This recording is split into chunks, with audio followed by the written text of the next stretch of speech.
నా పేరు Dande Venkanna, Congress party senior లీడర్ని. ఇప్పుడు ఈరోజు జరిగిన గ్రామ సభలో దాదాపు అందరికీ మనిషి ఆశాజీవి అన్నట్టు అందరూ దరఖాస్తు చేయడం జరిగింది. మేము ఫస్ట్ నుంచి చెప్తానేమో నాకున్న అనుభవంలో నేను కూడా చెప్పుకుంటా వస్తూ ఉన్నాను.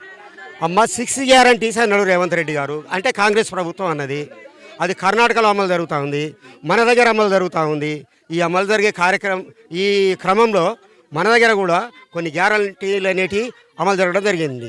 మొట్టమొదటిసారి పథకంలోనికి ఈ యొక్క గవర్నమెంట్ వచ్చిన కొత్తలోనే 2వ రోజో 3వ రోజో ఆర్టీసీలో మహిళలకు ఉచిత ప్రయాణం 10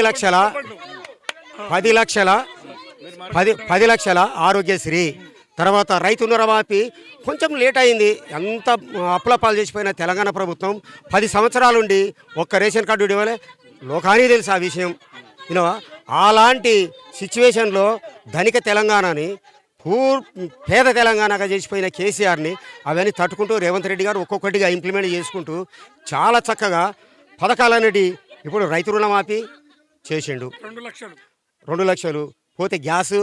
అంటే కొంతమందికి చిన్న చిన్న పొరపాట్ల వల్ల కొంతమందికి రాకపోవచ్చు. ఇప్పుడు కొంతమంది మహిళలు అన్నారు మాకు ఇది ఆర్టీసీలో ప్రయాణమే అవసరం లేదు, మాకు పోవట్లేదా వాళ్ళు. ఒక్కటి ఓట్లకు 500 బోనస్, ఇవన్నీ ఒక్కొక్కటి చేస్తూ ఉండు కదా. మనం వచ్చే నెల అవుతుంది, 1 సంవత్సరం అయింది. మరి టీఆర్ఎస్ ప్రభుత్వం 10 ఏళ్ళు ఉండి ఏం చేసింది? ఏమీ చేయలే. ఇప్పుడు 1 సంవత్సరంలోనే ఇన్ని చేసుకుంటూ వచ్చినాం. రైతుకు ఇంకా చేయవలసినవి చాలా ఉన్నాయి. ఇప్పుడున్న ఉన్న పథకాలన్నీ కూడా మేము చేసుకుంటూ పోవడానికి సిద్ధంగా ఉంది కాంగ్రెస్ పార్టీ ప్రభుత్వం. మన ముందు ఇంకా 4 సంవత్సరాలు ఉన్నాయి. ఈ 4 సంవత్సరాలలో ఇప్పుడు మీరు అన్నట్టుగా ఏ ఒక్కటి తక్కువైనా ఇంప్లిమెంట్ చేయలేకపోయినా దానికి మేము గవర్నమెంట్లో ఉన్నా మేము అడగడానికి సిద్ధంగా ఉన్నాం. మీరు అడుగుడు కాదు. ఇవాళ ఇందిరమీన్లు ఉన్నాయి, అందరి దగ్గర ఇవాళ దాదాపు ఒక 2,000 మందికి ఈడ పేర్లు చదవడం జరిగింది. ఇవన్నీ కూడా వాస్తవంగా వచ్చిన ఇండ్లని నియోజకవర్గానికి 3,500 మన మండలాలన్నీ మన మండలంతో కలుపుకుంటే 4 మండలాలు. మండలానికి ఎన్ని వస్తాయి? మనకు వస్తే 1,500 వస్తాయి. 36 వార్డులు, దాంట్లో ఇన్నెళ్ళు వస్తాయి. మనం కూడా అంతా చదువుకొని ఉన్నాం కదా. ఈ రోజులలో అంతా ఏదో చదువుకోకుండా మనం అంతా అంటే మొత్తానికి సంక్షేమ పథకాలని సక్రమంగా అమలు చేస్తారంటారు, అంతేనా? మొత్తానికి మాత్రం ఇప్పటి వరకు సూపర్ 6గా నడుస్తూ ఉన్నాయి. ఇంకా సూపర్ 6గా నడిపిస్తాం. ఇంకా 4 ఏళ్ళు 1 సంవత్సరమే అయిపోయింది. ఇంకా రాకపోతే వీళ్ళెవరో నిలదీసుడు కాదు, మేమే అడుగుతాం. విన్నారా? మరి అదే గవర్నమెంట్లో వచ్చినాయి 5, 6 వచ్చినాయి ఇండ్లు, అవి ఎక్కడ పోయినాయి?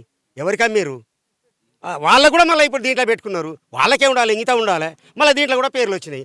అలాంటివి అన్నీ వడబోత్తాం. నిజంగా ఇల్లు లేని నిరుపేదకే ఇల్లు కమిటీ కూర్చుంటుంది. ఎవరికైతే లేదో ఆనాడు వీళ్ళకి వచ్చిందని ఇప్పుడు మేము ఎట్లా అంటానో ఆనాడు మమ్మల్ని నిలదీయండి. నిజంగా ఇల్లు లేనివానికి ఇచ్చినామా, ఎవరికి ఇస్తాం అనేది ఈ రోజు అడగకండి. మళ్ళీ ఆ లిస్ట్ వస్తుంది. ఆ 20 మందో 10 మంది ఎంతమందికి వస్తుందో వాళ్ళకు. లేకపోతే ఇల్లు ఇచ్చినావా, ఇల్లు లేనికి ఇచ్చినావా అనేది ఆ రోజు నిలదీయండి. దాన్ని మేము ఒప్పుకుంటాం. మేము పొరపాటు చేసినాం కాదు, తప్పు చేసినాం. మీకు కాలు పట్టుకోవడానికి కూడా మేము ఇప్పుడు ఈ ప్రజాపాలన ఎట్లుంది? కాంగ్రెస్ సంవత్సరం ప్రభుత్వ విధానం ఏ విధంగా అనిపిస్తుంది? ఇప్పుడు గత ప్రభుత్వాన్ని చూసుకుంటే మనకు రేషన్ కార్డులు లేక 10 సంవత్సరాల నుంచి పెళ్ళి అయిన వాళ్ళు కూడా ఉన్నారు సార్. 10 సంవత్సరాలు కూడా ఎలాంటి కూడా వాళ్ళకి పథకాలు అందకుండా, పిల్లల కోసం ఏదన్నా అప్లై చేయాలన్నా ఏది జరిగినా కూడా వాళ్ళు చాలా హింసపడ్డ రోజులు ఉన్నాయి. అంటే టీఆర్ఎస్ ప్రభుత్వంలో చూసుకుంటే ఒక్కరికి కూడా 10 సంవత్సరాలు కూడా రేషన్ కార్డు రాలేదు, ఇండ్లు రాలేదు. ఒక 5గురికో 6గురికో వార్డులో వచ్చేసి ఒక 5గురికి 6గురికి ఇల్లు ఇవ్వడం జరిగింది. ఆ 5గురు 6గురితోటే పేదవాళ్ళు అనేది లేకుండా పోలేదు కదా. విషయం ఏంటంటే ఇప్పుడు మా కాంగ్రెస్ ప్రభుత్వం గెలిచినాక వాళ్ళు హామీలు ఇచ్చిర్రు. ఏంటి అంటే 6 గ్యారంటీలు ఇచ్చిర్రు. 6 గ్యారంటీలు వచ్చేసి ఒక 1 ఇయర్ అవుతుంది. 1 ఇయర్ పాలనలో ఒక్కొక్కటి నెరవేర్చుకుంటూ వస్తూనే ఉన్నారు. అయితే అది వచ్చేసి ఏంటంటే బస్సు ఫ్రీ ఇచ్చారు. అది ఇక్కడ ప్రజలే పోనోళ్ళు పోకుండా పోతారు, కానీ మనకు ఆడపిల్లలు ఎక్కుతున్నారు. ఏదో ఆటోలో పోయి అక్కడ రేపుకు వాళ్ళు కావడం, మరి తీసుకుపోయే డ్రైవర్లు తీసుకుపోయి ఎక్కడో వాళ్ళని అత్యాచారం చేయడం, ప్లస్ ఆడవాళ్ళని కూడా నైట్ అయితే పగలైతే ఇట్లా పోయి వాళ్ళని తీసుకుపోయి ఆగం చేసే పరిధులు చాలా జరిగినాయి. అయితే ఈ పరిధిలో ఇప్పుడు మన పాలనలో బస్సు ఫ్రీ పెడితే ప్రతి ఒక్క మహిళ కూడా బస్సులో ఎక్కడం జరుగుతుంది. వాళ్ళు క్షేమంగా పోయి వాళ్ళ ఊళ్ళో దిగుతారు, ఎలాంటి బాధ లేకుండా కూడా దిగుతారు. ఓవరాల్గా చెప్పండి అమ్మా, కాంగ్రెస్ సంవత్సరం పాలన మీకు, ప్రజాపాలన మీకు ఏమనిపిస్తుంది, ఎట్లా మీ స్పందన? కాంగ్రెస్ పాలన వచ్చేసి ఇప్పుడు 1 ఇయర్లోనే సార్, ఇప్పుడు 10 సంవత్సరాలలో ఏమి ఇవ్వలేదు గతం చూసుకుంటే, కానీ 1 ఇయర్లోనే ఒక్కొక్కటి అంచెలంచెలుగా చేసుకుంటారు. గ్యాస్ ఫ్రీ ఇచ్చిర్రు లేడీస్కి అని అంటే అన్యాయం జరిగిందని అంటే గ్యాస్ ఫ్రీగానే ఇస్తుంది. ఇప్పుడు 500కి ఇస్తున్నారు. వస్తుంది, వచ్చేటోళ్ళకి వస్తూనే ఉన్నది. మీరు ఎట్లా అప్లై చేసుకునేదో అది ఎక్కడ చిన్న లోపం జరిగిందో సరి చేసుకుంటూ వస్తుంది. కొంతమందికి వస్తుంది. అది చిన్న చిన్న లోపాలు ఉంటే అది మనం చూసుకోవాలి. ఇంకోటి రేషన్ కార్డులు అనేది పెట్టిర్రు. ఇప్పుడు అది ఏం జరిగింది, అప్లై చేసుకున్నాక అక్కడ చిన్న చిన్న మిస్టేక్లు జరిగినాయి. ఆ చిన్న చిన్న మిస్టేక్లు అనేది సరి చేసుకొని మనం ఇప్పుడు రెండోసారి కూడా పెట్టిరుగా ప్రజాపాలన. ఇప్పుడు చేసుకున్నాక కూడా మన ఉన్న వార్డులో ఉన్న అధికారులు లేదా లీడర్లు కాదు చేసేది ఏం లేదు. అక్కడ ఎవరు పగ కాదు, ప్రజలందరూ కూడా కాంగ్రెస్ పాలనలో ఓట్లు అయితే అందరు కలిసి వేస్తేనే గెలిచిర్రు. ఎమ్మెల్యే గారైనా రేవంత్ గారైనా ఎవరైనా కూడా అందరు కలిసి వేస్తేనే, ఎలాంటి స్వార్థం లేకుంటేనే ఈరోజు ఈ పాలన మాకు కావాలి కాంగ్రెస్ పాలన అనేదే వేసిర్రు, గెలిపించుకున్నారు. కానీ కొంచెం టైం ఇస్తే ఒక్కొక్కటి చేసుకుంటూ మొత్తానికి సంక్షేమ పథకాలు అయితే ఖచ్చితంగా అమలు జరుగుతాయండి. జరుగుతున్నాయి సార్. ఇప్పుడు ఇండ్లు పెట్టిండ్రు, ఇటు బస్సు ఫ్రీ పెట్టిండ్రు, ఇటు మళ్ళీ మనకు గ్యాస్ ఫ్రీ అని పెట్టిండ్రు. అన్నీ చేస్తూనే ఉన్నారు కదా సార్. అదే టీఆర్ ప్రభుత్వంలో నా బిడ్డ ఒకే ఇంట్లో 10 సంవత్సరాలు కిరాయికుంది సార్.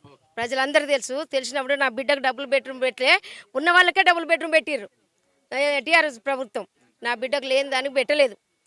ఏంటంటే నీకు రేషన్ కార్డు లేదు అన్నారు. నా బిడ్డకు 10 సంవత్సరాల నుంచి టీఆర్ఎస్ ఉన్నప్పుడు రేషన్ కార్డు కూడా రాలేదు. ఇప్పుడు నా బిడ్డకు రేషన్ కార్డు వచ్చింది, ఇండ్లు కూడా పెట్టిండ్రు. కాంగ్రెస్ ప్రభుత్వమే మాకు కూడా, అప్పుడు కూడా కాంగ్రెస్ ప్రభుత్వాలనే మాకు కూడా ఇల్లు వచ్చింది, ఇందిరమ్మ ఇల్లు వచ్చింది.